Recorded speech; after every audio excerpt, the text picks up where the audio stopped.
Hello and welcome again to my shortcutted little Vespa series here on YouTube, assembling a classic Vespa GS 150. Today I'm going to show you how to install the wiring loom, as you can see, and also the sender stand.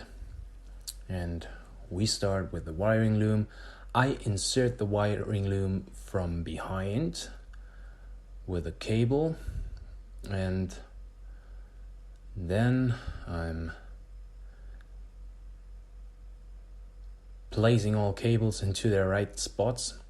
Here I'm using a little wire to catch this cable connection for the foot brake. Don't forget the rubbers, of course. And yeah, that's how it is done. And yeah, the cables are also in here. I hadn't the files for inserting them, but it's not that difficult. And we'll have a short look on assembling the center stand. Unfortunately, I ordered the wrong springs, so it's not working. See?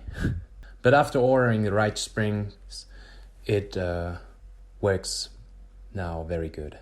So yeah, thanks for watching and stay tuned for part 3.